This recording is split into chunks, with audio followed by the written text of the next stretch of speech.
Hindi ka nararapat sa pamamahay ko. Hindi mo ako mabigyan ng anak na lalaki. Pwes, hindi ka na pwede magtagal dito. Umalis ka na! Isama mo na yung sanggol na yan! Pakiusap naman, Ismael. Hindi ko kasalanan kung hindi tayo makabuo ng lalaki. Ilang beses ko nang pinakawalan ng mga batang iniluwal ko dahil lang sa kagustuhan mong magkaroon ng anak na lalaki. Hindi ka ba naaawa sa sarili mong mga anak?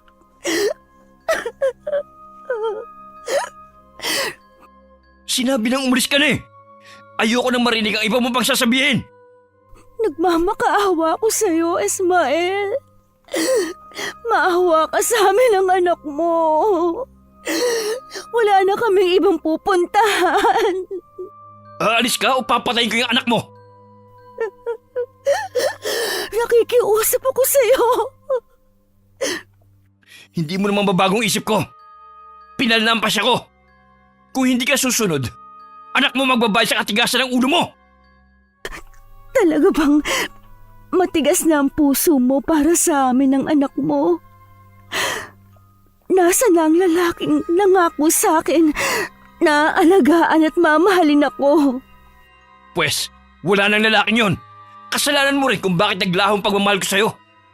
Anak na lalaki lang ba ang magpapatibay ng samahan ng mag-asawa? Oo, dahil anak na lalaki lamang ang pwede magpatuloy ng apelyido ng pamilya ko. Ismael, nagmamakaawa ako sa'yo. Lahat gagawin ko. Huwag mo lang kami paalisin. Kahit anong gawin ni Mara sa asawa, naging bingi na ito sa mga pakiusap at pagmamakaawa niya. Binigyan lang siya nito ng ilang minuto para lisanin ang bahay nito. Habang hawak ang baril, makailang beses pa nitong itinutok yun sa kanilang anak. Kilala ni Mara ang asawa. Batid niya kung anong kaya nitong gawin. Kahit kumikirot pa rin ang puson dahil ilang araw pa lang na manganak siya, walang nagawa si Mara kundi lisanin ang bahay na yun. Sa pagmamadaling makaalis, wala man lang siyang nadala kahit jacket na panlaban sa lamig ng panahon. Maski makapal na tela sana na pwedeng ipambalot sa kanyang anak, ay wala man lang siyang nabitbit. Sa walang humpay na paglalakad, hindi na namalayan ni Mara na nakarating na siya sa may palayana. Noon niya napansin at tila mayroong sumusunod sa kanya. Umaabot kasi sa pandinig niya mga kaluskos at yabag sa likuran niya. May masangsang din na amoy na humahalo sa hangin na nalalanghap niya. Nagpalinga-linga siya sa paligid. Ni isang bahay wala siyang natatanaw. Tanging insekto lang din ang maririnig sa paligid. Mahigpit pa niyang niyakap ang anak sa kanyang braso at binilisan na ang paglalakad. Ngunit gano'n na lamang ang gulat niya nang may humawak sa kanyang braso. Nagpumigla siya at saka tinignan ang pangahas na humawak sa kanya. Nagulat pa siya nang makita ang isang babaeng nakasuot ng kulay itim mula ulo hanggang paa. Hindi rin niya makita ang mukha nito dahil may nakatakip na tela rito. Tinanggal naman ito ang pagkakatakip sa ulo at saka malumanay na nagsalita. Kanina pa kita sinusundan. Hindi ko kasi maiwasan mag-alala dahil may bata kang kasama. Parang wala ka rin sa sarili habang naglalakad eh. Huwag mo sanang mamasamain ang pagtatanong ko ha. Ano ba nangyari sa'yo at ganitong oras eh? Nasa labas pa kayo. Pwede niya po ba kaming tulungan ng anak ko? Nakikiusap po ako. Wala lang po talaga kaming mapuntahan. Pinalayas na po kami ng asawa ko. Dahil lang sa hindi ko siya mabigyan ng anak na lalaki. Anong klaseng lalaki ang napangasawa mo para palayasin kayo? Napakababaw ng dahilan niyang yon. Ang mabuti pa eh. Sumama na muna kayo sa bahay ko. Gusto ko rin malaman ang buong kwento sa likod ng pagpapalayas niya sa inyo. Isang mayhaman na negosyante ang naging asawa ko. Gusto niyang magkaroon ng anak na lalaki na siyang magmamana sa kanyang kayamanan. Kaya lang, sa ilang beses kong pagbubuntis, puro babae ang isinisilang ko. Panglima na namin itong anak. Kanina, napuno na siya at tuloy na nga kaming pinalayas. Pinagpantaan pa niya ang buhay naming mag-ina. Nasaan ang iba niyo pang anak? Bakit ang sanggol lang na to ang kasama mo? Sabi ng asawa ko, pinaampun daw niya ang mga anak namin. Pero hindi ako naniniwala sa sinabi niya. Iba ang kutob ko. Nararamdaman ko na may masamang ginawa ang asawa ko sa kanila. Napakasama naman ng asawa mo para may gawing masama sa anak niyo. Anong balak mong gawin ngayon? Hindi ko pa alam. Basta, isa lang ang maipapangako ko. Bubuhayin ko ang anak ko kahit ako lang ang mag-isa. Kaya lang, hindi ko alam kung paano magsisimula. Wala naman na kasi akong pamilya na maaaring lapitan namin. Ganito, kung magtitiwala ka sa akin, pwede kayong tumira sa bahay ko. Maaari ko din alagaan ang anak mo para makapaghanap ka ng trabaho. Mahilig din kasi ako sa mga bata eh. Talaga ba? Naku, ngayon pa lang, nagpapasalamat na ako sa'yo. Tatanawin ko tong malaking utang na loob habang buhay. Hindi mo kailangan magpasalamat. Masaya ako na makatulong sa mga nangangailangan.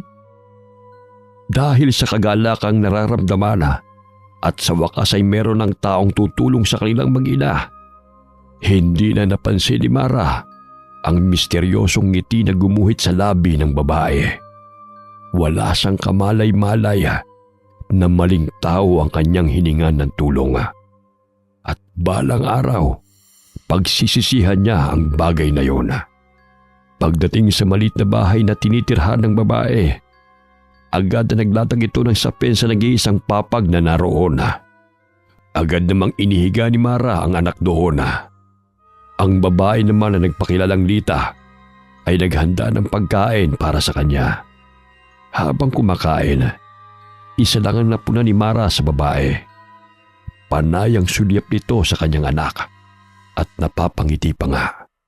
Hindi naman yun binigyan ng ibang kahulugan ni Mara dahil nabanggit ng babae na mahilig ito sa bata. Huwag mo sanang mamasamain ang pag-uusisa ko. Wala ka bang asawa o pamilya na kasama dito? Matagal na akong iniwan ng asawa ko. Sumama siya sa ibang babae. Nung mga panahon na yun bagong kasal pa lang kami. Hindi rin pinalad na magkaroon ng anak. Matindi rin pala ang pinagdaanan mo. Siguro, kaya tayo pinagtagpo dahil may pagkakahaling tulad ang nangyari sa atin. Naisip ko din yun. Masaya din ako na makatulong sa kapwa ko. Naniniwala kasi ako na kung ano ang mabuting ginawa mo sa kapwa, yun din ang babalik sa'yo. Naniniwala ka rin ba doon? Oo naman. Marami pa silang napag-usapan bago nagpahinga. Hinayaan na lang ni Lita na mahiga ang mag-ina sa papag. Naglatag na lang siya ng banig sa sahig na yari sa kawayan at doon nahiga. Nang matiyak na natutulog na si Mara, hindi na niya napigilan na gumuhit ang malademonyong ngiti sa labi niya. Habang pinagmamasdan ng mahimbing nitong pagkakatulog, sinuliapan pa niya ang sanggol sa tabi ng ina nito. Lumapit pa siya at saka binulungan ang sanggol. Isang orasyon na tanging siya lamang ang nakakabatid kumpara saan. Kinabukasan, pagkagising ni Mara, magaan na ang kanyang pakiramdam. Sinulyapan niya ang anak na nasa tabi. Napangiti siya nang makita na gising na ito. Mukhang maganda ang naging tulog ng aking prinsesa kagabi Hindi ka kasi umiyak Mula ngayon, tayo na lang dalawang magkasama. Gagawin ko ang lahat para maging masaya ka sa piling ko. Aalis ka ba ngayon, Mara? Oo, sana eh. Ngayong wala na kami sa bahay ng asawa ko, kailangan ko ng kumilos, alang-alang sa anak ko. At saka, ayoko rin maging pabigat sa'yo. Isasama mo rin ba ang anak mo o iiwan mo na siya dito sa akin? Isasama ko muna siya ngayon. Gusto ko rin siyang patingnan sa doktor. Bakit? May problema ba sa anak mo? Wala naman. Gusto ko lang na makatiyak na maayos ang lagay niya bago ako mag-umpisa na maghanap ng mapapasukang trabaho. Kung gusto mo sasamahan na kita. Naku, wag na. Nakakahiya naman kung aabalahin pa kita. Kaya ko naman siyang dalhin sa doktor na mag-isa. Sige, ikaw ang bahala. Basta kapag may kailangan ka, magsabi ka lang sa akin ha. Huwag ka nang mahiya. Oo, salamat ulit. Tipid lang nang umiti si Lita. Hindi niya ipinapahalata na kabado siya sa balak gawin ni Mara. Hinatid pa ni Lita ang mag-ina hanggang labas ng bahay at tinanaw habang naglalakad palayo. Habang naglalakad sa gitna ng palayan, may nakasalubong si Mara na isang matandang babae. Kilala ito bilang albularya sa lugar na yon, pero hindi na nakapanggagamot dahil nasiraan di umano ito ng bait. Nakatingin lamang ito sa kanya na tila siya talaga ang inaabangan. Aling Ising, ano pong ginagawa niyo dito? Ang layo na ng lugar na to sa bahay niyo Nakita kitang kasama ang babaeng yon. Mag-iingat ka sa kanya. Hindi mo alam ang kaya niyang gawin lalo na sa anak mo. Hindi totoo ang ipinapakita niyang kabutihan sa'yo. Hindi mabuti ang kanyang puso. Si Lita po ba ang tinutukoy ninyo? Wala naman po siyang ginagawang masama. Sa katunayan nga po niyan, tinulungan niya pa kami ng anak ko. Huwag ka magpapalin lang sa ipinapakita niyang kabutihan. Hindi yan ang tunay niyang kulay. Paalala lang to sa'yo. Mag-iingat ka. Pasensya na po, Aling Ising. Mauuna na po kami. Nagmamadali po kasi ako Papatingnan ko po kasi ang anak ko sa doktor. Teka lang, Mara. Hindi kita tinatakot. Nagmamalasakit lang ako sa'yo. Ayoko lang na mapahamak kayo ng anak mo. Hindi lahat ng nagpapakita ng kabutihan sa kapwa totoo ng mabait. Malaki po ang utang na loob ko kay Lita. Kung hindi dahil sa kanya, hanggang ngayon, tiyak na wala pa rin kaming masisilungan ng anak ko. Hindi naman po ata tama na pagkatapos ng ginawa niyang kabutihan pagdududahan ko pa ang pagtulong niya sa amin. Hay, bahala ka kung ayaw mo maniwala sa mga sinasabi ko. Baka wala ka pang kamalay-malay.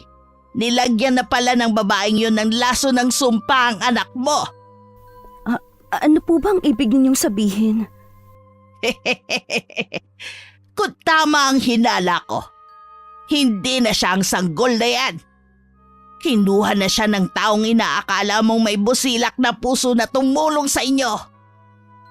Nababalutan na ng hiwaga ang pagkatao niya. Kaya kung ako sa'yo, mag-iingat ka. Baka mamaya ikaw na ang mapunta sa impyerno. Hindi ko po maintindihan ang mga sinasabi ninyo. Pagdating ng panahon, maiintindihan mo rin ako. Kahit sa tingin ni Mara ay walang katuturan ng mga sinasabi ng matandang babae, hindi pa rin maiwasan na kumambog ng malakas ang kanyang dibdib sa matinding takot. May luhang tinitigan niya ang anak sa kanyang braso. Nang muli siyang mag-angat ng paningin, wala na si Aling Ising. Hinamig na lamang niya ang sarili bago mabilis na umalis sa lugar na yon. Pilit na lamang niyang iwinawaksi ang mga sinambit sa kanya ng matandang babae. Isiniksik pa niya sa utak niya na baliw ang matanda, gaya ng sinasabi ng mga tao. Dumiretso na lamang siya sa malapit na klinika. Maayos naman ang lagay ng anak niya ayon sa doktor na tumingin dito. Pagkagaling niya sa klinika, sinubukan naman niyang maghanap ng trabaho. Agad naman siyang nakapasok sa isang karinderya. Marahil naawa sa kalagayan niya. Pauwi na siya ng makasalubong ang katrabaho at kaibigan ng asawa. Pareho pa silang nagkagulatan na dalawa. Gusto sana niyang umiwas, pero mabilis siya nitong hinarangan. Mara, ikaw nga ba yan? Sa kagaling? Di ba 1 linggo ka pala nakakapanganak? Nasaan nga pala si Ismael? Bakit hindi mo siya kasama? Hindi na kami nagsasama. Basta, mahabang kwento. Sige, Teka lang kailangan... Mara, siya na bang anak niyo ni Ismael? Oo, siya na nga ang anak namin. Huwag mo sanang mamasamay ng pagtatanong ko. Nag-away ba kayo ni Ismael? Nagtataka lang kasi ako na nasa labas kayo. Na dapat nagpapahinga lang kayo sa bahay. May tutulong ba ako? Hindi na. Baka makaabala lang kami sa'yo. Tsaka, may tumulong na sa amin. Yung babaeng nakilala ko kagabi. Sa kanya kami tumutuloy pansamantala. Kagabi? Ibig mo bang sabihin, kagabi pa kayo hindi umuwi sa inyo? Mahabang kwento, Nico. Mauna na ako sa'yo. Kailangan na rin kasi naming makauwi. Baka hinihintay na ako ni Lita. Teka lang Mara, naguguluhan kasi ako sa mga sinasabi mo eh. Mabuti pa, sumama ka muna sa akin. Saka mo ikwento sa akin ang buong pangyayari. Kailangan na talaga namin umuwi, Nico. Kahit sandali lang Mara, baka may maitulong ako sa inyo. Noong una nagdadalawang isip pa si Mara. Pero bandang huli, sumama na rin siya sa lalaki. Sa isang kainan siya dinala nito. Habang hinihintay ang kanilang order na pagkain, isinalaysay niya ang buong pangyayari dito. Mula sa bahay ng asawa, hanggang palayasin sila at mapunta siya sa poder ni Lita. Maging ang naging pag-uusap nila ni Aling Ising. Hindi naman makapaniwala ang lalaki sa mga nalaman. Bakas dito ang pagkadismaya para sa asawa ni Mara. Hindi kasi ito makapaniwala na magagawa yun ng lalaki sa mag-ina nito. Ikinalulungkot ko nangyari sa pagsasama niyo ni Ismael. Sa tingin ko, tama rin naman si Aling Ising. Hindi mo kilalang babaeng yun. Hindi natin alam kung anong motibo niya sa pagkupkup sa inyo. Nagmagandang loob na nga yung tao eh. Hindi naman yata tama na pagdudahan pa ang motibo niya sa pagtulong. Nag-aalala lang naman ako sa inyo mag-ina kaya ako nasabi yun. Kaya lang sa panahon ngayon, mahirap yung basta na lang magtitiwala. Wala namang masama kung pakikinggan mo ang sinabi ni Aling Ising. Mahirap kasing paniwalaan basta si Aling Ising. Dahil may usap-usapan tungkol sa kanya na nasisiraan nga daw yun ng bait. Tsaka meron din kasi akong kilalang Lita. May kutob ako na baka iisang tao lang sila. Anong ibig mong sabihin? Sa ibang araw ko lang sasabihin sa'yo. Kailangan ko munang matiyak na iisang tao lang ang kilala nating Lita. Pwede kayang isama mo ko doon sa tinutuluyan mo ngayon? Ha? Nakakahiya naman kung magdadala agad ako ng bisita. Baka masamain naman ni Lita.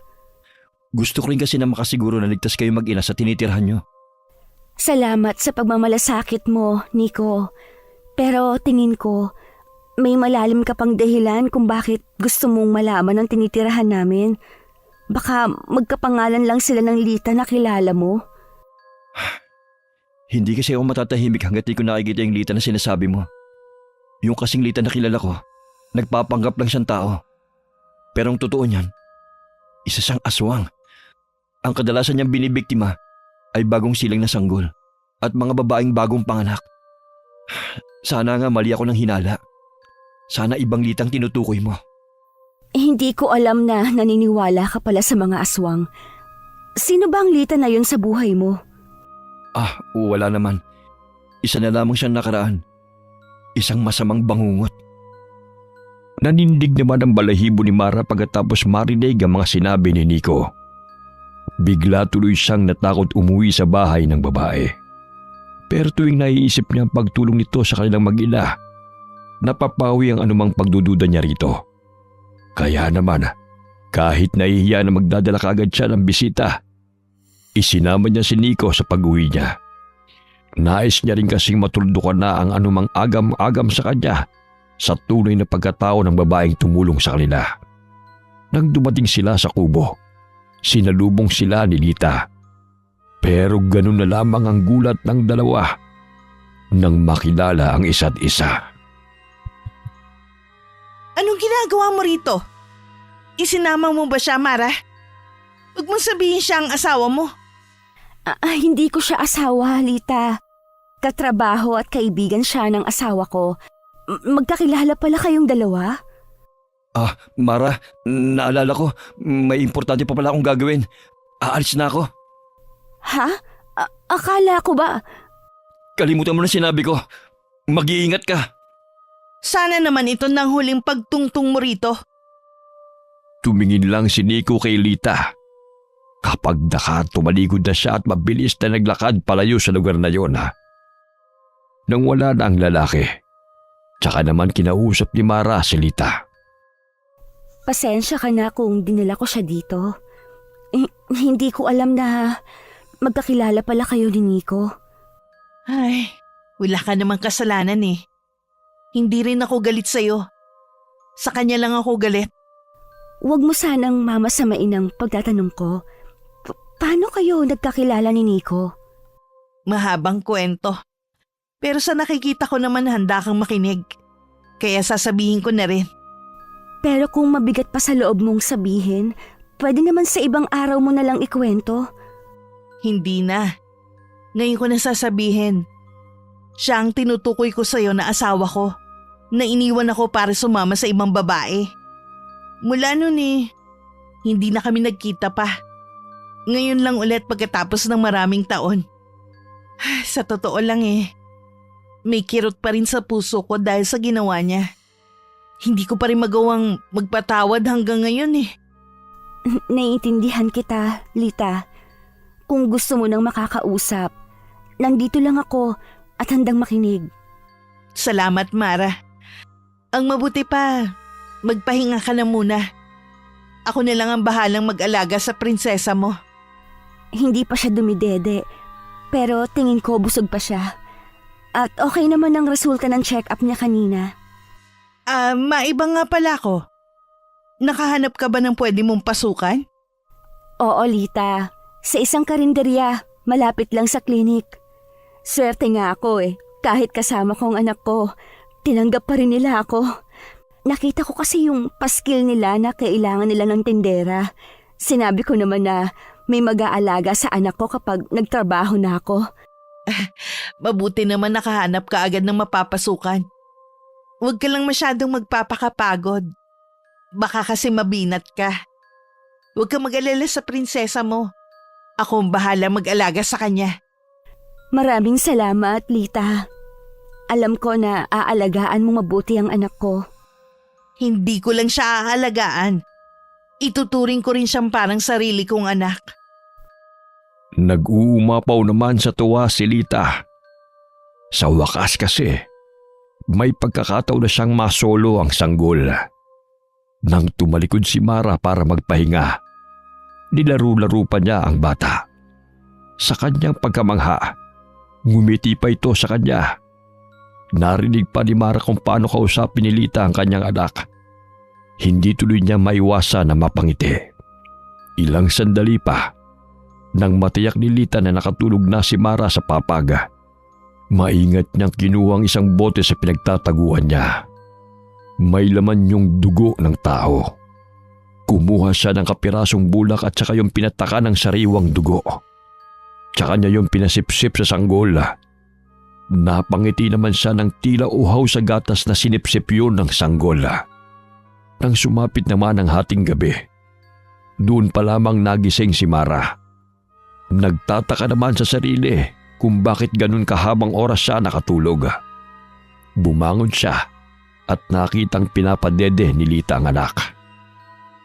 Ano ang pinadedede mo sa anak ko, Lita? Ha? Pinadedede ko lang ng gatas. Gutom na kasi ang anak mo. Tulog ka pa. Ginigising kita kanina. Hindi ka magising. Bakit parang may kulay pula? Ha? Akala mo lang yun.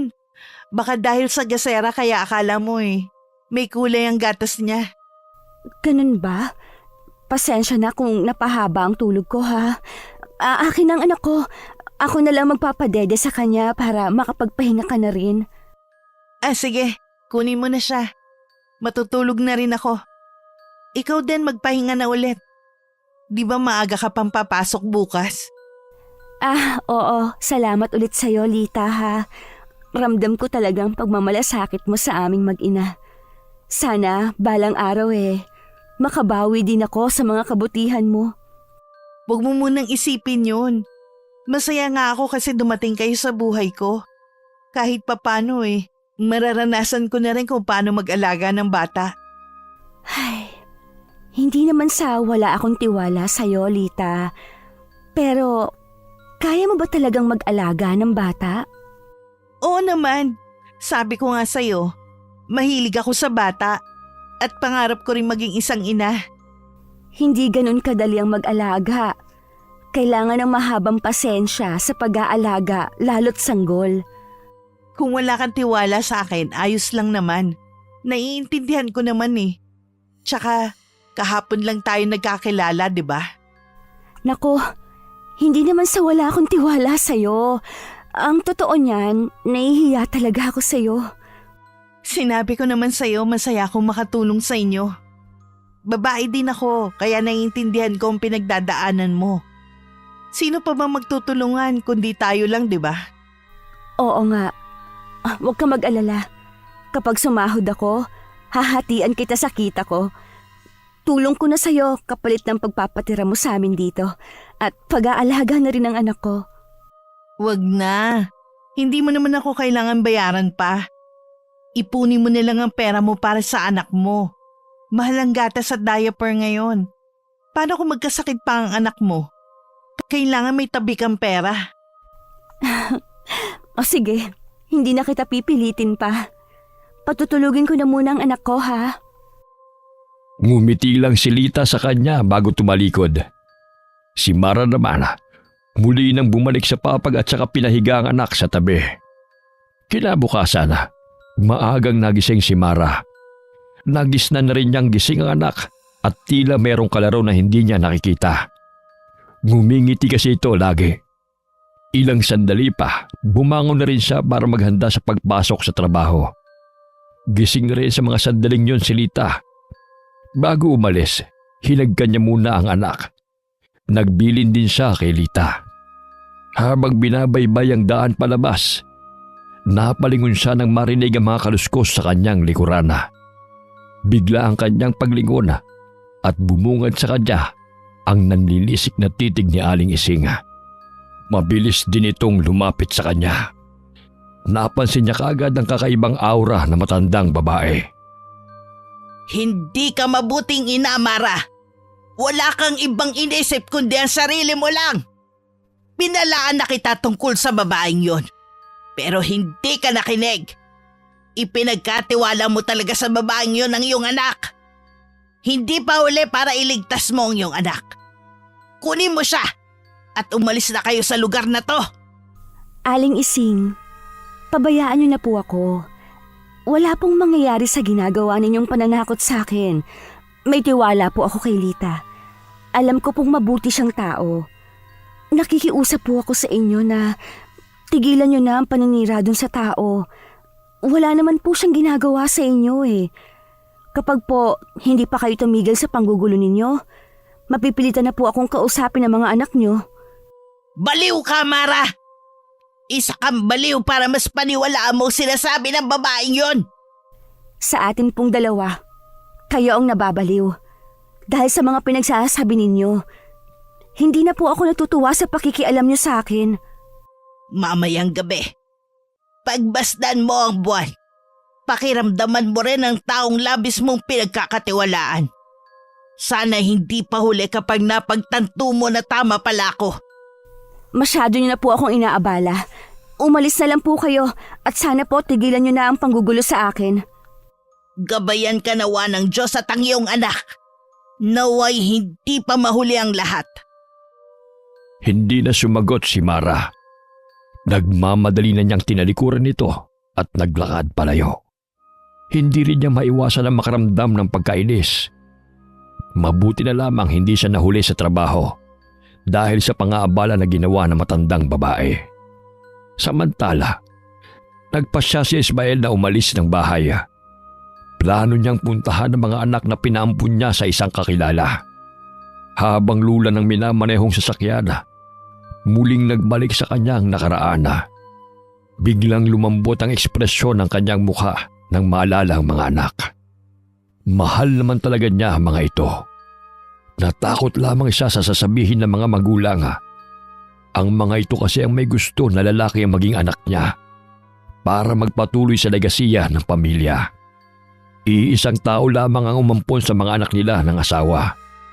Pinalabas lamang niya rito na sa iba't ibang tao. Nang araw na yon, isang desisyon ang nabuo sa kanya. Kaya naman pupunta siya sa pamilyang umampon sa mga anak. Buo na ang pasa niya. Babawiin na niya ang mga anak. Dahil sa lalim ng iniisip niya, mukhang naliligaw siya. Hindi na niya kasi alam kung saang lugar na siya naroroon. Minabuti niyang itabi muna ang sasakyan at saka bumaba. Nagpalinga-linga siya sa paligid, pero ni isa, wala siyang nakita na tao. Ilang sandali pa siyang naghintay nang makita ang isang babaeng papalapit sa kanyang kinaroroonan. Magandang araw po. Mukhang naliligaw yata kayo Oo. Hindi ko kasi kabisado ang lugar na ito eh. Baka pwede mong iturong papuntang bayan. Nagmamadali kasi ako eh. Ganun po ba? Malayo pa po ang bayan dito. Malapit na rin gumabi. Baka gusto niyo po munang sumama sa tinutuluyan ko para… Pasensya ka na. Nagmamadali talaga ako eh. Pakituro na lang ang tamang direksyon. Masyado po kasing delikado kung aabutan kayo ng gabi sa lugar na to. Nagmamalasakit lang po ako sa inyo. Gaya nga ng sinabi ko, malayo pa ang bayan. Talaga bang delikado sa lugar na ito? Dayo ko lang din, di ba? Para kasing hindi mo rin kabisado ang papuntang bayan eh. Ganun na nga. Basta ang alam ko malayo ang bayan sa lugar na to. Marami na bang naliligaw sa lugar na ito? Sa totoo lang, ngayon lang kasi ako nakadaan dito eh. Ang totoo niyan marami talaga. Marami nagpapatunay na mahiwaga daw ang lugar na to. Tila ba sinasadyang iligaw ang mga motoristang katulad mo? Taga-kabilang baryo lang ako. Saka gusto ko makarating kagad sa pupuntahan ko. Naghanap ako ng mas madaling daan. Hindi ko naman nakalain na maliligaw ako. Huwag kang mag-alala. Makakarating ka rin sa pupuntahan mo. Tutulungan kita. Malayo ba ang bahay mo rito? Mukha kasing wala ng kabahayan sa lugar na ito eh. Sa gitna ng palayan ng bahay ko. Malapit lang yun dito. Yung kubo ba na yun ang bahay mo? Oo, bilisan na natin. Naghihintay na kasi ang anak ko sa bahay eh. Iniwan ko lang siya sandali kanina. May anak ka pala? Bakit mo naman iniwan? May iba ba kayong kasama? Wala, kaming dalawa lang ng anak ko ang magkasama. Ang mabuti pa. Babalik na ako sa sasakyan ko. Ako na lang maghahanap ng daan papuntang bayan. Teka lang, huwag ka munang umalis. May kailangan pa ako sa'yo. Ano pang kailangan mo? Hindi na nagawang ituloy ni Ismael ang iba pa niyang sasabihin. Isang malakas na hampas sa mukha niya ang ginawa ni Lita sa kanya. Nang mabuwal na lalaki sa lupa at hindi na gumagalaw, napangisi na lamang si Lita na nauwi sa paghalakak. Ilang sandali pa, hinila na rin niya ang katawan nito papunta sa hukay na ginawa niya. May kalayuan na yun sa bahay, kaya hindi mapapansin ng kahit na sino. Tinanggal niya ang yero na tumatakip doon at tumambad ang mga katawan ng mga taong naging biktima niya. Ang ilan sa kanila ay kalansay na at ang iba'y nahaagnas pa lamang. Kinuha niya ang bangkay ng sanggola at saka inaamoy-amoy. Tsaka buong kasabikan na kinain ito. Pagdating ng gabi, umuwi na rin si Mara galing sa trabaho. Halata rito ang pagod sa maghapon sa karinderya. Agad pa rin niyang nilapitan ng anak at saka kinarga. Buong maghapon kong namiss ang anak ko. Salamat, Lita, sa pag-aalaga sa kanya, ha? Wala yun. Hindi ko nga naramdaman ang pagod sa pag-aalaga sa kanya eh. Ganito siguro ang pakiramdam ng isang ina. Hindi napapagod. Sinabi mo pa, walang kapantayang kaligayahan ng isang ina. Lahat din gagawin mo para sa kanya. Kaya lang may takot pa rin sa akin. Iniisip ko kasi kung kaya ko nga ba siyang bigyan ng magandang kinabukasan. Huwag mo munang isipin ang bagay na yan. Masyado pang maaga para mag-alala ka. Sa ngayon ang isipin mo muna ang pangangailangan ng anak mo habang sanggol pa siya. Tama ka. Siya nga pala, pinadalahan ako ng ulam ng amo ko. May pritong manok dyan na tira kanina. Bumili na rin pala ako ng asin at kalamansi. Napansin ko kasi na wala na sa lagayan mo ng rekado. Ha? Hindi kasi ako gumagamit niyan tuwing nagluluto kaya hindi ako bumibili. Bakit naman? Anong ginagamit mong pampalasa sa mga niluto mo? Madalas patis o di kaya toyo. Sinisikmura kasi ako sa asin at kalamansi eh. Ganun ba? Pasensya ka na ha. Hindi ko alam, Lita. Dapat pala nagtanong muna ako sa'yo. Ayos lang, Mara. Hindi mo naman alam eh. Tsaka, huwag ka na mag-abala na bumili ng mga kailangan natin dito sa bahay. Ako na lang ang bahala sa mga yon. O sige, ikaw nang bahala. Gusto mo na bang kumain? May dala rin pala akong sabaw. Tara, habang mainit pa. Ikaw na lang, Mara. Busog pa kasi ako eh. Ipaghahain na lang kita. Ha? Kumain ka na ba?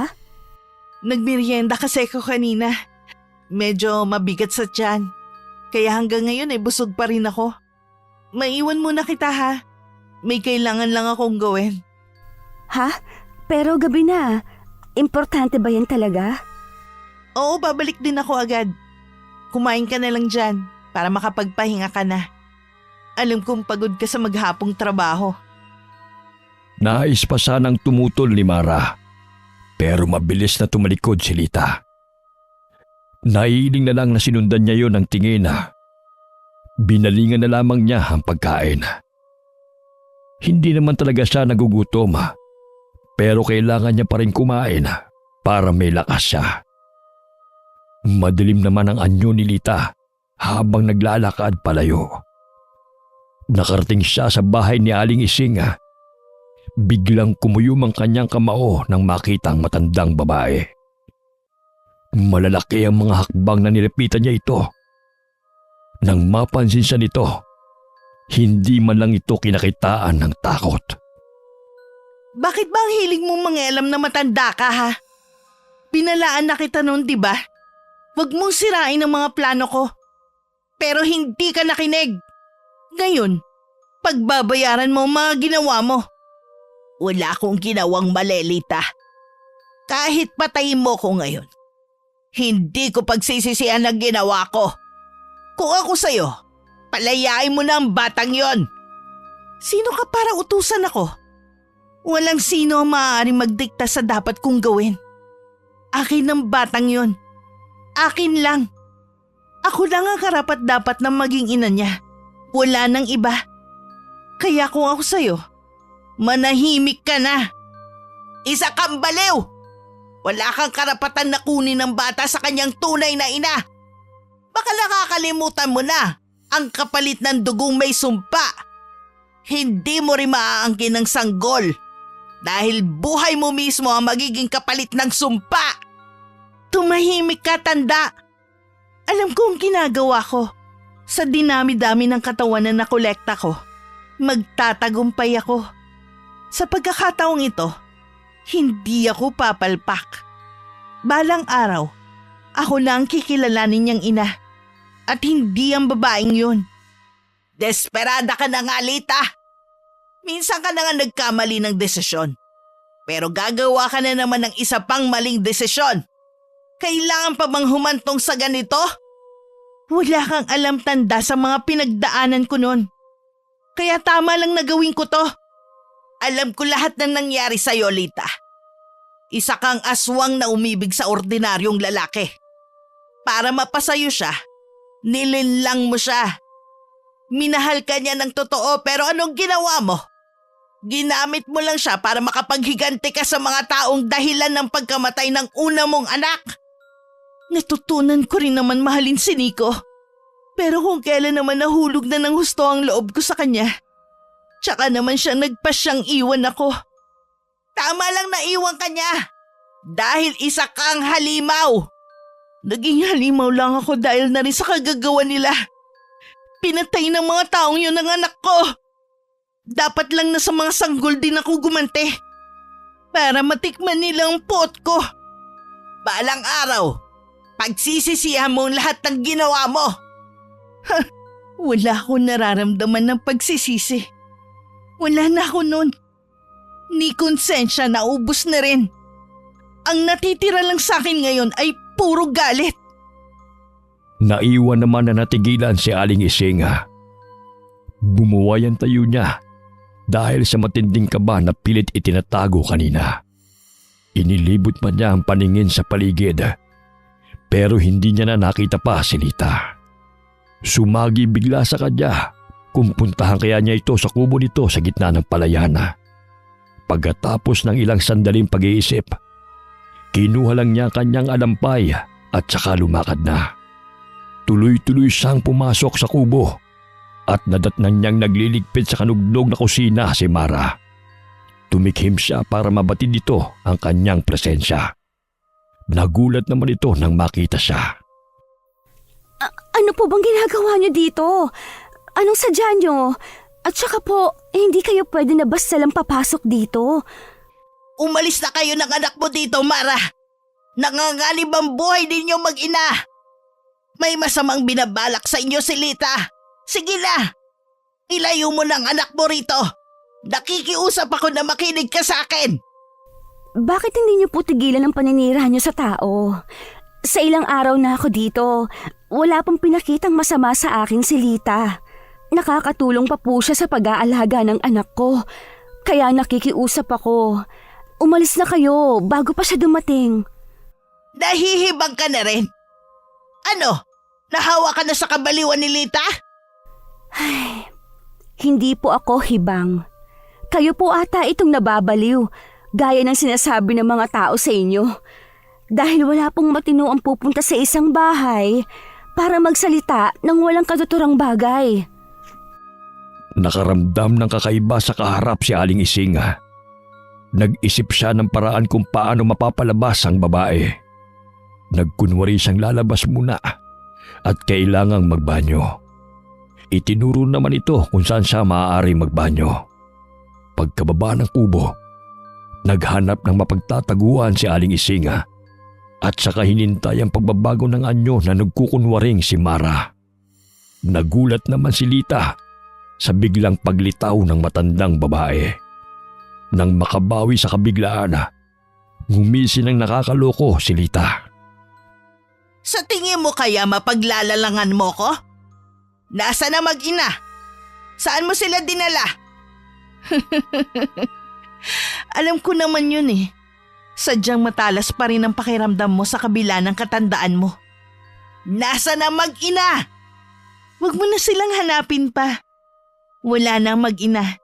Nag-aksaya ka lang ng oras mo sa pagpunta mo rito para iligtas sila.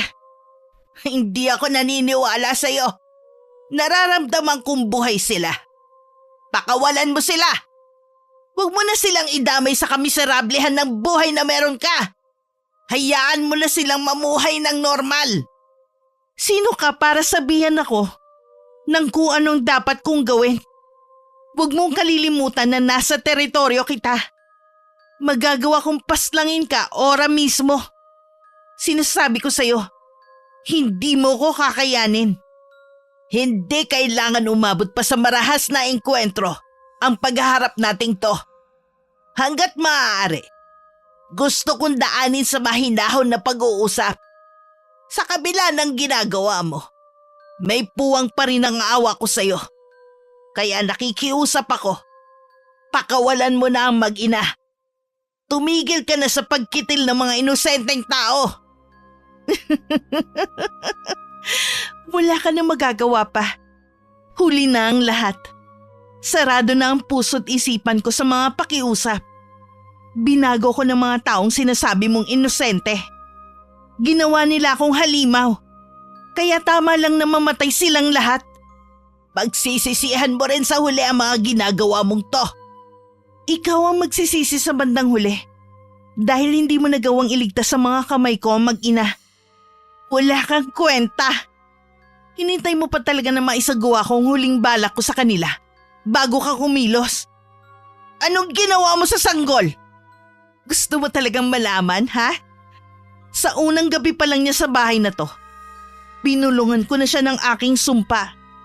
Habang lumilipas ang mga araw, unti-unti nang magbabago ang sanggol na yun. Hindi na siya anghel na mula sa kanyang ina. Mula na siya sa kadiliman, kung saan ako nagmula. Pagising niya, dugot laman na ng tao ang hahanapin niya. Hindi ang gatas ng kanyang ina. Napakasama mo! Paano mo nagawa ang ganun sa isang sanggol? Sana ako na lang ang pinatay mo. Handa na ako sa pwede mong gawin sa akin. Hindi ikaw ang kailangan ko. Pero dahil hinihiling mo na ang kamatayan mo, pagbibigyan kita. Nasaan ang sanggol? Gusto ko pa rin siyang makita. At ang kanyang ina. Saan mo dinala ang katawan ni Mara? Hindi ako tanga para sabihin sa'yo. Hayaan mo na lang ang katawan ng babaeng yon na mabulok mag-isa. Masyado nga kitang minaliit. Pero handa na ako. Ngayong gabi, tatapusin ko na ang kahibangan mo. Talaga? Parang kanina lang nakitaan na kita ng takot. Bakit kayong bigla ka na namang tumapang? Hanggang ngayon, hindi pa rin ako makapaniwala na handa mong ibuwis ang buhay mo para lang sa mag-inang yon. Pero dahil nagmamadali kang mamatay, di sige, pagbibigyan na kita. Handa ko talagang ibuwis ang buhay ko sa mag-inang yon. Kung yun lang ang paraan para matigil na ang mga kasamaan mo. Hindi inaasahan ni Lita ang biglang pagsugod ni Aling Ising sa kanya. Sa kabila ng edad nito, maliksi pa rin itong kumilos at nagawa siyang sugurin. Hinugot pa ng matandang babae ang patalim na itinago niya sa suot na damit. Nagawa niyang tutukan ng hawak na patalim si Lita. Nanginginig naman ito sa takot habang nakatingin sa patalim na nakatutok sa kanya. Nagpupumilit pa itong pumiglas, pero sadyang malakas ang matandang babae. Huwag mo kong maliitin, Lita! Hindi ka nag-ingat sa maaari kong gawin. Ngayon, sabihin mo sa akin kung saan mo dinala ang mag-ina. Sa tingin mo, mapipilit mo kung ilabas sila? Talagang matigas ka, ha? Alam mo ba ang patalim na to ay may katas ng kalamansi? Oras na dumikit to sa balat mo, pwede kang mamatay. Ilayo mo sa akin yan, tanda. Magtapat ka na muna. Hayop ka, matanda ka. Ikaw, mas matindi pa sa isang halimaw. Wala kang malalaman sa akin. Kung ganon, mabuti pang malaman ng taong bayan ang tunay mong pagkatao para sila na lamang ang bahalang pumatay sa'yo. Hindi mo magagawa ang bagay na yan. Inaaksaya mo lang ang oras ko, Lita. Mamili ka. Ibabaon ko tong patalim sa'yo o taong bayan ang bahala sa'yo. Anong mang oras, darating na sila. Huwag Ising! Nakikiusap ako! Napalunok si Lita. Alam niyang wala na siyang magiging taka sa pagkakataong yun. Pero hindi naman siya makakapayag na basta-basta na lang magpatalo. Nang lumuwag ang pagkakahawak sa kanya ng matandang babae, huminga pa siya ng malalim. Naramdaman pa niya ang paghapdi sa kanyang balat sa leeg. Hinawakan pa niya yun. Bagamat lumuwag ang pagkakahawak sa kanya, nakatutok pa rin sa kanya ang patalim. Magsasalita ka ba o gusto mo bang? Oo, Sasabihin ko na. Mabuti kung ganon. Hindi ko lang maintindihan kung bakit kailangan mo pa silang hanapin. Hindi mo naman sila kaano-ano. Bakit ba ganun na lang ang pagmamalasakit mo sa kanila? Dahil hindi ko matiis ang mga ginagawa mo. Marami nang pinagdaanan si Mara. Mas mahirap pa siya sa mga naranasan mo. Sa kabila noon, lumalaban pa rin siya para sa kanyang anak. Pero ikaw, gusto mong sirain ang mag-inang yun dahil sa pagiging makasarili mo. Bakit hindi mo siya gayahin? Sa kabila ng pagsubok na dinadanas niya, mas pinili pa rin niyang lumaban ng patas. Huwag mo nga ako ikumpara sa kanya. Magkaiba kami. Pareho lang kayong babae at isang ina. Dapat nga mas nauunawaan mo ang kanyang pinagdadaanan. Pero anong ginawa mo? Sinamantala mo ang bagay na yon para magawa ang maitim mong balak sa kanilang mag-ina. Tama na. Ayoko nang marinig ang mga sasabihin mo. Para matapos na to, ituro mo kung nasa na mag-ina. Nasa likod nitong kubo ang mag-ina. Malapit sa hukay na ginawa ko. Walang malay si Mara. Pinainom ko siya ng pampatulog. Kaya kahit anong gawin mo, hindi siya basta-basta magigising. Eh yung sanggol, anong ginawa mo sa kanya? Wala na akong magagawa pa sa sanggol na yun. Siyak nagising na siya at naghihintay sa akin para mapainom ko siya ng sariwang dugo. Tuluyan mo nang ang ginawang halimaw ang sanggol. Sinabi ko naman sa'yo, binulungan ko na ang sanggol sa unang gabi pa lang niya sa akin. Hindi na tao ang sanggol na yun. Tuluyan ka na yatang nabaliw, Lita. Oo, Aling Ising. Nababaliw na nga ako. Dahil yun sa mga taong yun. Sila ang gumawa nito sa akin. Bilisan mo paglalakad mo. Hindi naman sila aalis dun eh. Sabi ko nga, natutulog si Mara. Pero kung ako sa'yo, wag mo na lang silang istorbohin.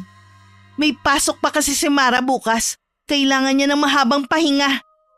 Nakakalungkot na kailangan mo pang umabot sa ganito. Nasa na ang Lita na mabait at matulungin noon? Wala na si Lita, Aling Ising. Pinatay na sila kasabay ng pagkawala ng anak niya. Lita, sana labanan mo ang nag-uudyok sa'yo na maging masama. Ginusto ko na rin to. Hindi ko nababaguhin pa ang sarili ko kahit kailan. Oh, ayan si Mara. Sabi ko sa'yo natutulog siya eh. Dito ka lang. Lalapitan ko lang si Mara. Gawin mo kung anong gusto mong gawin sa kanya. Bahala ka na sa kanya. Maniwala ka man o hindi. Naging mabuti ko sa kanilang mag-ina habang nasa poder ko sila. Dahan-dahang nilapitan ni Aling Ising ang walang malay na si Mara. Makailang beses din niya itong niyugyug sa balikat. Pero hindi ito magising. Inilibot din niya ang paningin sa buong paligid. Nasa di kalayuan ang anak ni Mara. May nahaamoy din siyang masangsang na amoy sa paligid. Para yung nabubulok na laman. Alam niya na mga katawan yun ng mga naging biktima ni Lita. Nang maalala ang babae, nilingon niya ito sa kinatatayuan nito kanina. Pero wala na ito roon. Hinanap niya ang sinasabing hukay ni Lita. Ilang hakbang mula sa kanyang kinatatayuan, naroon ang may kalakihang hukay. Naroon ang mga naagnas na bangkay at ang iba ay mga kalansay na lamang. Nakarinig siya ng isang ungol malapit sa hukay. Naroon ang isang lalaking nakadapa. Agad niya yung nilapitan. Natiyak nga niyang buhay pa ang lalaki. Nagising naman si Mara sa mahabang pagkakatulog. Hindi pamilyar sa kanya ang kinaroroonan. Nagulat pa siya nang makitang naroon din si Aling Ising. Aling Ising? Nasaan ako? Ang anak ko? Ismael? Bakit nandito siya? Kilala mo pala ang lalaking yan. Opo, asawa ko po siya. Maswerte siya dahil nakaligtas siya kay Lita. Maayos na ang lagay niya. Hindi pa nga lang siya nagkakamalay. Tinulungan din ako ng mga tao para madala ko kayo rito. Si Lita naman tumakas na at walang nakakaalam kung nasan siya. Ano po ba ang nangyayari? Wala po kasi ako maintindihan. Paano nangyari na punta kami dito? Hindi pa ba malinaw sa'yo? Isang aswang ang kumupkup sa inyo ng anak mo. Muntik na kayo maging biktima ng asawa mo ng babaeng yon. Ano po? Isang aswang si Lita? Oo. Matagal na kitang binalaan tungkol sa babaeng yon. Pero ayaw mong maniwala sa akin. Ako pa nga ang pinaghihinalaan mong nababaliw. Pasensya na po. Pero mahirap naman po kasing paniwalaan ang sinasabi ninyo. Sige, magbulag-bulagan ka pa rin. Hindi mo ba alam? Tuluyan na niyang ginawang katulad niya ang anak mo. Hindi na isang anghel ang sanggol na yon, kundi isa na siyang halimaw. Hindi mo gatas ang gusto niyang inumin kundi sariwang dugo ng tao. Hindi po maaari. Hindi ang anak ko. Hindi yan totoo. Kung nakinig ka lang sana sa akin nun, hindi aabot sa ganito ang sitwasyon ninyong mag-ina. Nasaan na po ang anak ko? Gusto ko siya makita. Kasalukuyan siyang nasa kuna. Kung ako sa'yo, wag mo muna siyang lalapitan. Tulungan mo muna ako sa asawa mo. Kailangan ko kasi siyang painumin ng halamang gamot para mailabas niya ang lason na inilagay ni Lita sa kanyang katawan. Labag man sa loob ni Mara na sundin ang utos ng matandang babae, tahimik pa rin siyang sumunod. Natatanaw naman niya ang kinaroroonan ng anak. Kasalukuyan itong natutulog ng mga oras na yon. Naguguluhan din siya kung paniniwalaan ba niya ang sinasabi nito. Pero may bahagi niya ang gustong maniwala. Pero hindi ang tungkol sa sinabi nito sa kanyang anak. Habang ginagamot niya Aling Ising si Ismael, tahimik lamang siya sa isang tabi. Ilang sandali pa, nagkakamalay na si Ismael. Pero muli rin itong bumalik sa pagkakatulog dahil sa pinainom na halamang gamot ni Aling Ising. Bigla namang pumalahaw ng iyak ang anak ni Mara. Nang akmang dadaluhan niya ang anak nang pigilan siya ni Aling Ising. Hindi na siya ang anak mo. Huwag kang basta-basta lalapit sa kanya. Huwag niyo po akong pigilan. Kailangan ako ng anak ko. Hindi totoo ang sinasabi ninyo na isa siyang halimaw katulad ni Lita. Kung umepekto ang sumpa ni Lita sa kanya, mahirap na siyang lapitan, Mara. Magiging delikado na sa'yo dahil ikaw ang siyang pupuntiryahin ng anak mo. Wala po akong pakialam. Kailangan ako ng anak ko. Baka nagugutom na siya. Nagugutom mga anak mo, pero hindi gatas ang kanyang hiling, Mara, kundi dugo. Yun ang siyang dapat mo ring ibigay sa kanya para mabuhay siya. Subalit alam kong hindi pwede at kinakailangan na maputol ang sumpang yan. Hindi halimaw ang anak ko. Pagmasdan mo ang anak mo, Mara. Hindi na siya normal na sanggol. Bakit naging halimaw ang itsura ng anak ko? Paano nangyari yun? Ikinalulungkot ko. Pero wala na tayong magagawa para bumalik pa siya sa dati. Kasalanan ko ito. Patawad, anak. Hindi sana mangyayari sa'yo to kung nakinig lang ako. Patawarin mo ko, Mara. Nahuli ako sa pagliligtas sa anak mo. Walang dapat sisihin kundi ako. Aling Ising, nakikiusap po ako. Baka may magagawa pa kayo para mailigtas ang anak ko. Susubukan ko ang lahat ng paraan na alam ko. Gusto ko pong malaman ang lahat kay Lita. Ang tungkol sa pagkatao niya. Gaya ng sinabi ko sa iyo noon, isang aswang si Lita. Ang kanyang kadalasan na pinupunteriya ay mga sanggol. Dahil yun sa kanyang anak na pinatay ng mga tao. Anak? Sabi niya, hindi pa siya nagkakaanak. dahil iniwan siya ng kanyang asawa para sa ibang babae. Nagsinungaling siya sa'yo. Meron siyang anak sa una, pero pinatay yun ng taong bayan. Nagkaroon muli siya ng anak sa asawa niya, pero pinatay yun ng mga tao dun sa kabilang baryong tinitirhan nila dati. Dahil isa nga siyang aswang. Hiniwalayan din siya ng kanyang asawa dahil nilinlang niya ito. Sa una pa lang, hindi na siya nagsasabi ng totoo sa akin. Oo, yun din ang dahilan kung bakit dito na siya nanirahan. Mabait naman talaga si Lita noon. Mahilig siyang tumulong sa kapwa. Ngunit nabulgar ang kanyang lihim na iniingatan. May nakakita kasi sa kanya na kinakain niya ang kanyang biktima. Mula noon, tinugis na siya ng taong bayan. Dahil hindi siya natagpuan, ang anak niya ang pinuntirya nila.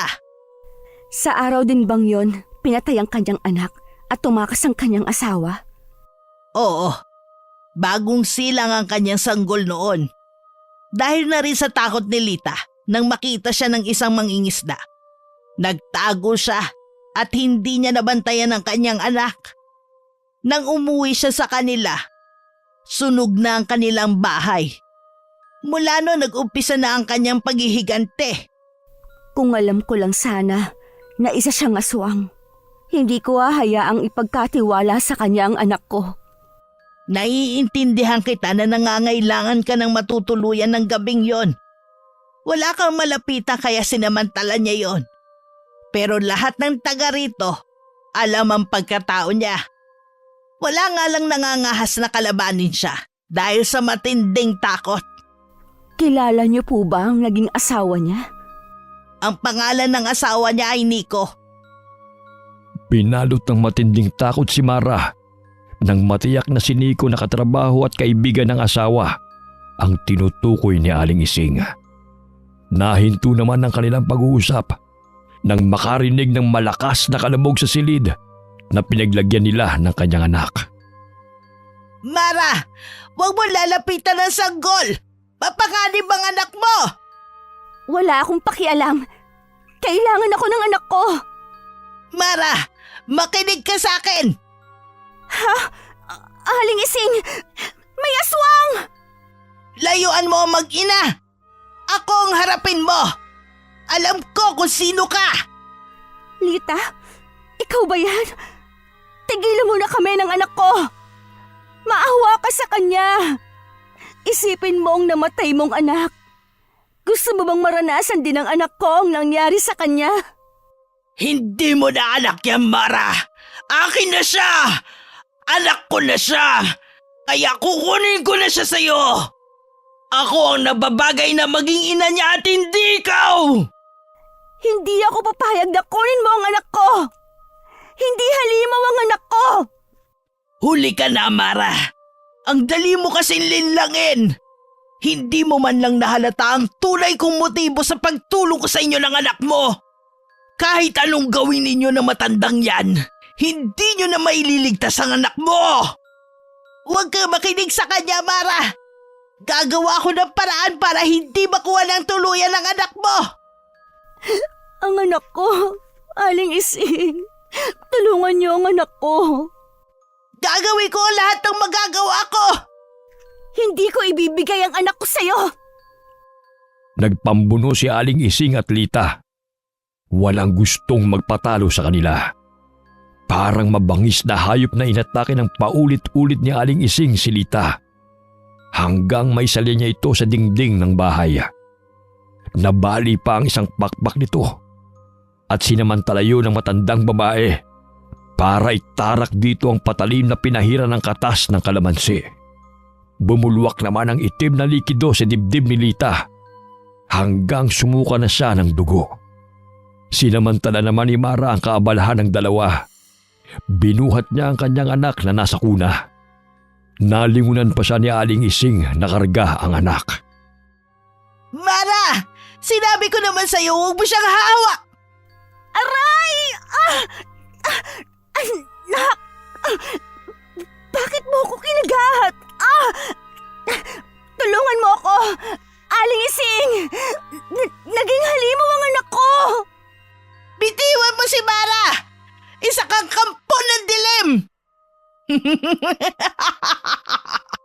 Sinasabi ko naman sa inyo, hindi niyo ako matatalo. Ang anak ko magpapatuloy sa akin na simulan. Magkita na lang tayo sa impyerno! Hindi mo siya anak. Aling Ising, ang anak ko. Hayaan mo na siya. Wala na tayong magagawa pa. Tuluyan na siya naging halimaw. Anak ko. Kasalanan mo to, Lita. Ibalik mo sa dati ang anak ko. Wala na si Lita. Patay na siya. Malalim ang mga tinamumong kagat. Kailangan magamot ka agad. Kukunin ko lang ang mga gamit ko. Hindi ko po kayang mabuhay pa. Kung mawawala ang anak ko sa akin, mabuti pang mawala na rin ako. Huwag kang susuko, Mara. Hindi pa ito ang katapusan ng lahat. Tandaan mo, hindi mo man mailigtas ang buhay ng anak mo. Ang isipin mo, maililigtas mo siya sa pagiging aswang. Hindi ko kayang kitlin ang buhay ng sarili kong anak, Aling Ising. Magkasama natin pupuksain ng halimaw na yon. Lumaban ka, Mara.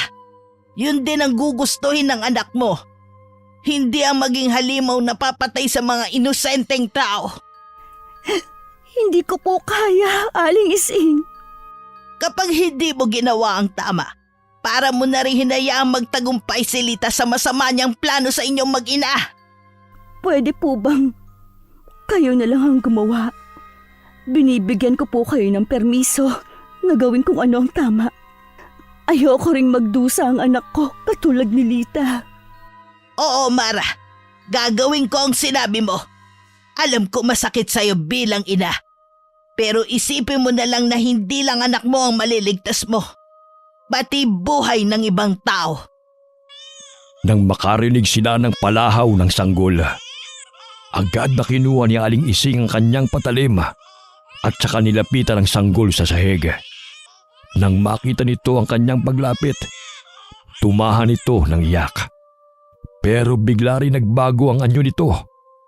Naging mabalasik ang anyo nito at tinubuan ng malalagaring ngipin.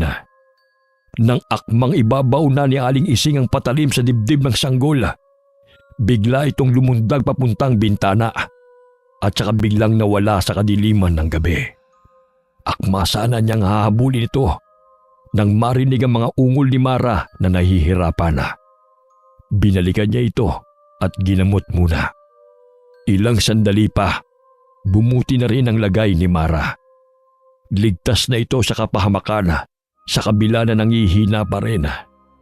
Nagising na rin ng mga sandaling yon si Ismael. Nakakilala kagad niya si Mara. Nagtatanong ang mga mata niya sa matandang babae. Paano napunta rito ang asawa ko? Maraming nangyari sa kanya mula nang pagtabuyan mo siya sa bahay ninyo.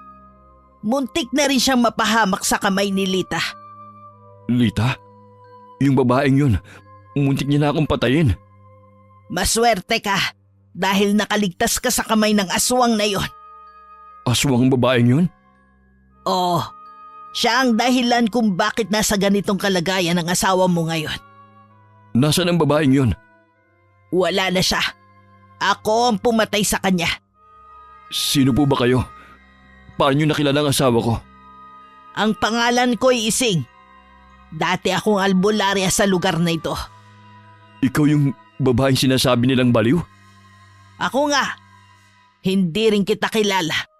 Tanging si Mara lamang ang kilala ko. Mabait ang asawa mo. Kaya nagtataka ako kung bakit mo hinayaang magpalaboy-laboy sila sa labas. Dahil doon, nag-cross ang landas nila ni Lita. Nasaan ang anak namin ni Mara? May kasama siyang sanggol nung pinalayas ko siya.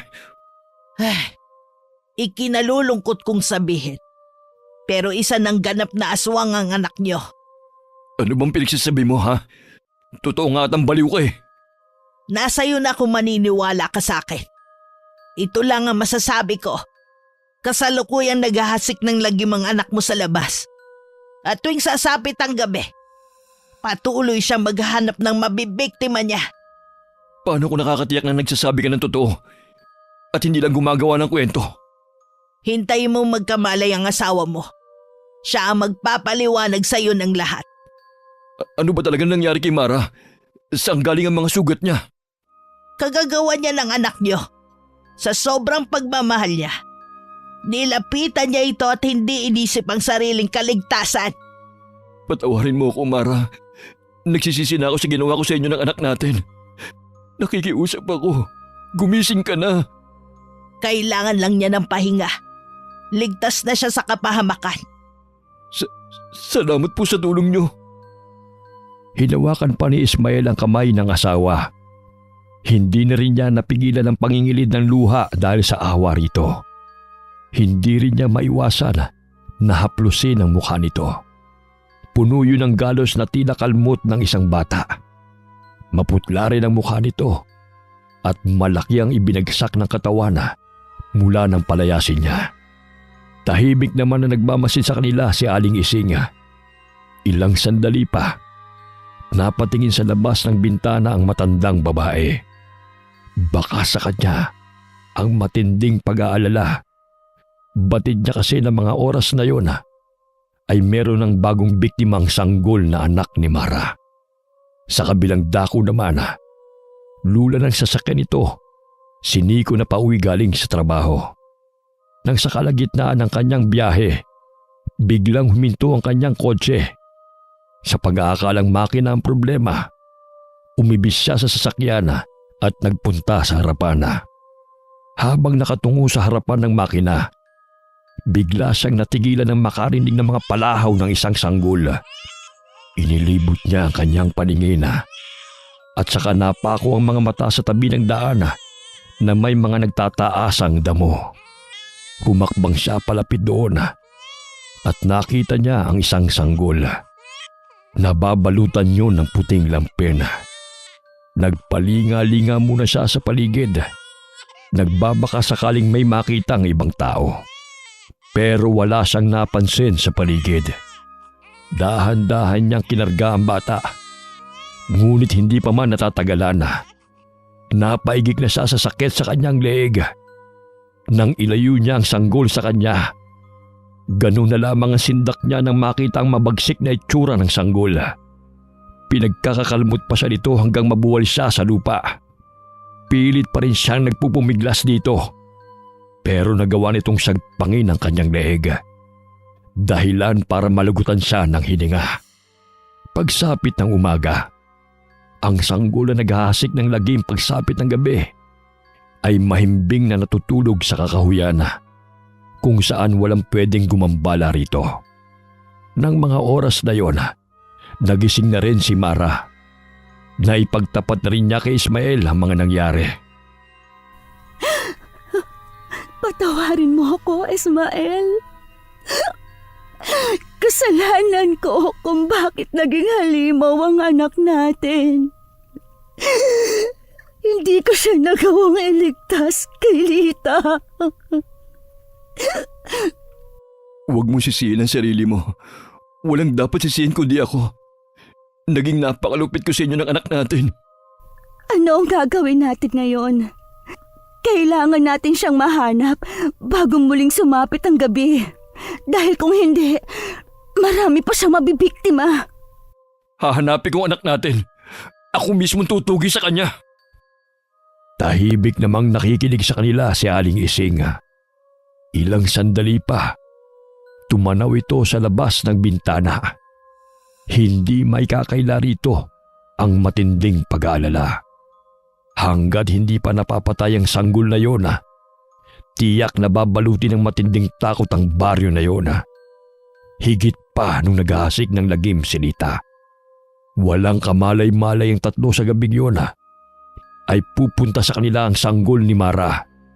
Sila ang nais itong gawing biktima sa gabing yon. Narito ang anak mo, Mara. Ho? Nasaan po ang anak ko? Ikaw ang gusto niyang sunod na maging biktima kaya siya narito. Ako? Pero bakit? Hindi ba niya nararamdaman na ako ang kanyang ina? Wala nang kinikilalang magulang ang halimaw na yon, Mara. Iisa na lang ang paraan para matigil na ang pagkitil niya ng buhay. Yun ang patayin siya. Ako nang gagawa nun. Dumito ka ng Mara. Talaga bang magagawa mong patayin ang anak natin? Hindi na siya ang anak natin. Kampo na ng kadiliman ng batang yun. Pero, Meron Ismael, pa akong ipagtatapat sa'yo. Buhay pang iba nating anak. Sa iisang tao ko lang sila pinaampon. Pagkatapos ng lahat ng ito, pupunta natin sila at magsasama-sama na tayo. totoo ba yan? Buhay sila? Oo, Mara. Maaari pa tayo magbagong buhay kasama nila. Akala ko talaga may ginawa ka sa kanila na hindi maganda. Patawarin mo ko kung ako man ang dahilan ng paghihirap ng kalooban mo. Hayaan mong bumawi ako sa'yo. Gusto ko na silang makita. Pagkatapos ito, pupuntahan natin sila. Pangako yan. Habang nag-uusap ang mag-asawa, lumabas naman si Aling Ising para harapin ang sanggol.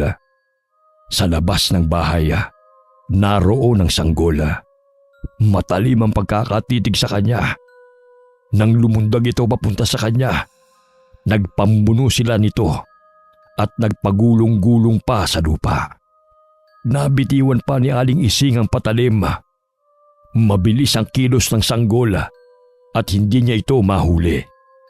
Nang kumalas ito sa kanya, mabilis siyang tumayo at dinampot ang patalim. Nang muli itong lumapit, inundayan niya ito ng saksak. Ngunit puro daplis lamang ang tinamo nito. Sa isang iglap, nakagat siya nito sa leeg. Pumulandit mula roon ang sariwang dugo. Sakto namang palabas ng bahay ang mag-asawa. Napasigaw na lang si Mara habang patakbong lumalapit sa matandang babae. Si Ismael naman ang humarap sa sanggol. Aling Ising, tatagan niyo po. Hihingi lang po ako ng tulong. Huwag na, Iha. Hindi na rin ako magtatagal. Huwag po kayo magsalita ng ganyan. Kailangan mo siyang tapusin. Ikaw lang ang makakagawa nun sa kanya. Hindi ko po ata kakayanin. Magagawa mo. Kailangan matapos na ang sumpa na ginawa ni Lita. Huwag mo hayaan na meron pang isang Lita ang maghahasik ng lagim sa baryo natin. Huwag na po kayo magsalita. Baka lalo lang makasama sa inyo. Ingatan mo ang sarili mo. Kalimutan mo na ang masasamang pangyayari sa buhay mo. Patawarin niyo po ako. Siguro kung nakinig lang ako sa inyo noong una pa lang, hindi na sana aabot sa ganito. Huwag mo laging sinisisi ang sarili mo. May dahilan kung bakit nangyayari to. Hayaan niyo pong bumawi ako sa lahat ng kabutihan niyo sa akin. Kunin mo to. Hawakan mo ang patalim na yan. Gawin mo hindi lang para sa akin. Maging sa anak mo. Oo po, gagawin ko po. Ilang sandali pa, lumuwag na ang pagkakahawak nito kay Mara. Tuluyan na ring binawian ng buhay si Aling Ising. Napahagulgul na lamang si Mara habang mahigpit na yakap ang katawan nito. May ilang sandali rin siyang nasa ganoong ayos bago nag-angat ang paningin. Nakita niya si Ismael na duguan at maraming sugat sa iba't ibang parte ng katawan. Siya naman ang binalingan ng sanggol. Sumisingasing pa ito sa pagkakatingin sa kanya. Tumayo siya at saka mahigpit na hinawakan ng tangan na patalim. Patawarin mo ako, anak. Pero hindi ako papayag na mayroon ka pang mapatay na mga inosenteng tao. Ako na ang tatapos sa'yo. Nang lundagan siya nito, mabilis na nakaiwas si Mara dito. Ngunit nagawa nitong mahagip ang kanyang braso. Nang muli itong umatake, nagawa niya itong bihagin sa mga braso niya.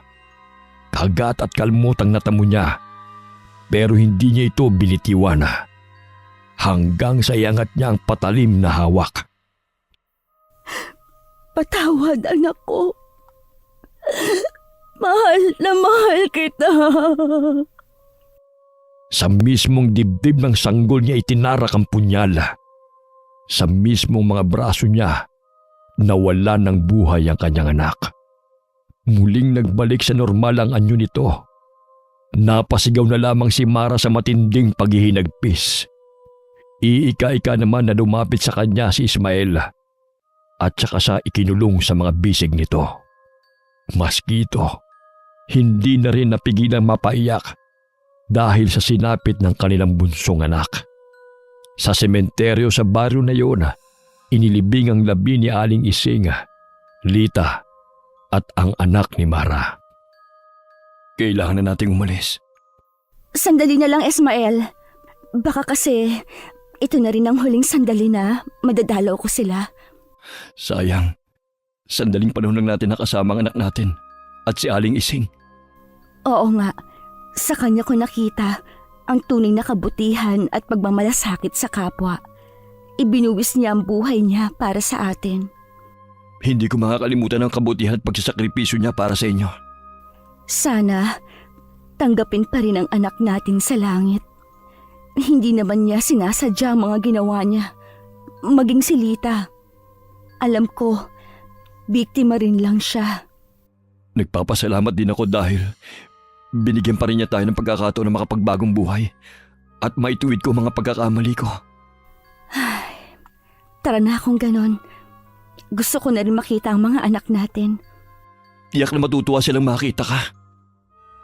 Bago umalis sa sementeryo, muling nag-usal ang mag-asawa ng panalangin para sa ikatatahimik ng kanilang mga kaluluwa. Pinuntahan na rin nila ang bahay ng taong umampon sa kanilang mga anak. Walang pagsidla ng saya kay Mara nang salubungin siya ng yakap ng mga ito at tawaging ina. Pinili na rin nilang manirahan sa malayong lugar kasama ng mga anak at magbagong buhay. Hindi man ganun kadali para kay Mara nakalimutan ang nakaraan. Sa tulong ni Ismael at ng mga anak, unti-unti na rin niyang natatanggap ang mga pangyayari. Pagkalipas ng ilang taon, muling nabuntis si Mara. Isang malusog na sanggol na babae ang kanyang isinilang. Kamukhang kamukha ito ng anak niyang naging halimaw. Kaya siguro babae pa rin ang naging anak natin para makabawi ako sa naging pagkukulang ko sa bunso natin. Siguro nga. Baka mamahalin ko siya at iba nating mga anak. Sa paglipas ng mga taon, tinupad ni Ismael na magiging mabuti siyang ama at asawa kay Mara. Naging maayos at tahimik naman ang kanilang buhay sa isang malayong lugar. Bagamat may mga pagkakataon pa rin na naaalala ni Mara ang nakaraan. Marami naman siyang natutunan sa pangyayaring yun sa kanyang buhay.